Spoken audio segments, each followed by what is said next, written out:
Hey guys, welcome to my channel. So, gun video na naman tayo para sa mga gun enthusiast na katulad ko na gustong nakakita ng baril. Meron tayong ipe-present ngayon, baril ng kaibigan ko, and eto siya. Without further ado, SIG P320. Okay, so nakahawak na ako in person ito, pero syempre iba yung na mamanipulate mo siya, natitinker mo siya on your own pace. Sabihin, walang presyo. Pagka sa mga stores, parang nakatingin sa'yo, kailangan ingat-ingatan mo. Pero, yan, ito siya, SIG P320. Parang nagkukwentuhan lang tayo, no? Ito yung setup niya. By the way, no gun is for sale in this post. Every gun you will see was safety check prior to filming para mabilis tayo. Tabletop review na rin to. Okay? First impression and tabletop review. So, yung kaibigan ko, nakikerry siya ng SIG P365. Ito yung full size version, SIG P320. Okay, right off the bat, unahin ko na. Kung hindi nyo nabaltaan, ito yung nanalo sa Defense Department na pistol, modular pistol, no? Parang tinalo nito yung Glock. Okay? Tinalo nito yung Glock. And with that, para sa akin, siguro yun yung reason bakit bilang may kumalat na chismis, hindi yan hindi safe, hindi yan safe. Hindi yan drop safe. Pagka binagsak mo yan, puputok yan. Ganyan. No? And, I don't know, may chismis na Glock ang nagsimula nun. Pero syempre, your mileage may vary. Depende sa inyo kung anong experience nyo. No? Hindi ko kukontrain kung anong na-experience nyo. Pero yung kaibigan ko, siya mismo nagsabi, tinry niya, dinrap niya to. Hindi naman daw pumutok. I don't know. May tama pa nga sa likod, Hindi niya binibaby, totoo yung sinasabi niya, hindi niya binibaby yung baril niya, because he sees this as a tool, no? Yan, may tama yung likod, dinadrop niya to, Okay. SIG P320 full size, Holosun, malamang shake awake na naman to, yan. Hindi kailangan ng battery, parang naka-solar, no? Anong advantage niyan? Yung nakalimutan, minsan ba pag kailangan mo yung baril, nakalimutan mo palitan yung battery, wala ka na, yari ka. Patay yung red dot mo, no? Siguro sabihin niyo, may backup sights naman Yeah. Yeah, sige, it will work, pero what's the point na nag-red dot ka kung patay naman pala? Kaya siguro maganda yung Holosun. Usually nakita ko sa mga pistol owners na naglalagay ng optics, Holosun ang nilalagay. Lalo na may ganitong technology, no? May parang solar panel sa ibabaw. Anyway, so tingnan natin. Let's take a closer look at the gun right off the bat. Nakita ko meron siyang peephole, loaded chamber indicator para malaman mo kung may load siya o wala. So yan, wala siyang load, wala rin to. Anyway, sige na nga. Yung iba ginagamit pa to para ikasa yung barrel. So wala siyang load. Pinakita ko ba? Wala yan, basta wala yan. Yan. Tapos sa ibabaw, smooth lang siya. Smooth lang. Tapos yung sa front sight niya is green. Nothing to celebrate about that, pero it works. If it works, it works. Wala tayong masasabing masama dyan. Siyempre, full steel yung taas, polymer yung lower. And I think this is an aftermarket lower. Parang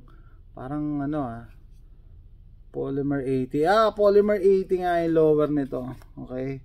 So, pagtatako ko nga sa bid ng Defense Department ng US regarding a modular firearm. Sabi ko, paano naging modular ang Glock? Hindi siya modular. This is modular. Actually, parang sinunod nila talaga yung specification na gusto ng ng Defense Department. Gano'n siya ka-modular, pwede kang magpalit ng lower, oh. No? At kung mapapansin nyo, walang serial number tong lower na to. Kasi ang serialized part yung nasa loob, yung mechanism niya, yung internal mechanism niya. So, technically, sa US kasi, kung ano yung serialized part, yun lang ang considered na firearm. So, the rest are accessories. So, pwede mo siyang orderin online. So, ito malamang, in-order niya lang to online, di-deliver sa bahay mo. Kasi, accessory lang to. Kahit korte siyang baril, accessory lang siya. Plus, hindi mo nung ito magagamit on its own. So, siguro yung magsasabi, kaya hindi yan pinapayagan kasi pwede kang magbuo ng sarili mong baril. Well, hindi pa din. Hindi. Kaya nga siguro mas maganda nga yung ganito, no, modular. Hindi mo magagawa, yun yung pinaka-importanting part yung mechanism niya how things work, plus yung how do you detach and attach the inside to the lower, yun yung importanting mechanism. Pero ito parang case lang talaga.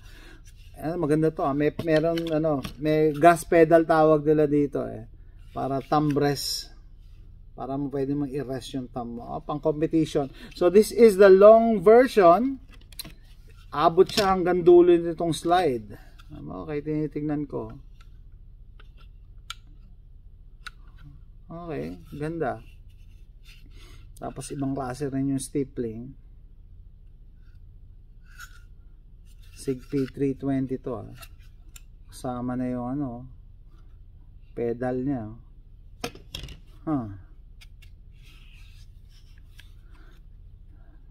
So what isa pa palang notable feature, flat face trigger. So flat face trigger, kung sanay kayo sa mga Glock na may trigger safety, wala siyang trigger safety. Bakit? Kasi alam ko may may iba pa siyang safety. Wala siyang trigger safety. Natin pwede. Yan flat face trigger. Taan nyo. Ang ikli. Using my very small finger na-activate na yung trigger. I like it. Iba rin yung likod. Yung backplate niya. Kasama yan sa mechanism kasi na nagmamatch doon sa lower. Ibang iba yung design nito. So, I'm sorry to say, iba talaga, lalong-lalo na kung ang requirement is modular. Paano mo tatalunin to? Modular. Yung Glock hindi ganito, no? Complete lower dapat yung yung Glock mo. And kailangan mo ng punch, kailangan mo ng ng bench para to remove the innards of your Glock lower. Ito, ang bilis lang iswap. Nakita ko. Pero syempre, hindi natin pwede pakitain sa YouTube. Ayaw ni YouTube na nagaganon. Ayaw niya na nagbabaklas. No? Ito lang gusto ko lang pakita. I-share sa inyo yung SIG P320 full size ng kaibigan ko with Holosun optic. Ito yung full version niya with polymer 80 lower with anong tatak na ito? Yan, another lower. Ito yung long, mas mahaba. So either way, you can't go wrong. Again, being full size, siguro duty pistol, and yung iba ginagawang competition pistol, pwede rin naman, no? The longer the barrel, syempre mas lamang ka kung magko-compete ka. Lamang ka na allowed, allowed. Polymer 80 to. Anyway, ito guys. Ayan, SIG P320. Ayan, tingnan nyo. Holosun. Ano nga natin? Makita nyo yung loob. Rifling, steel guide rod. Okay, steel guide rod na.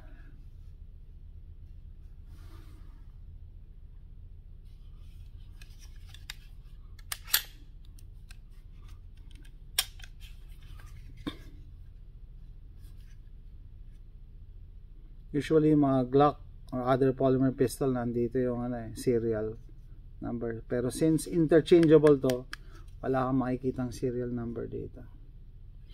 Anyway guys, ito SIG P320 full size. Thanks for watching. Bye.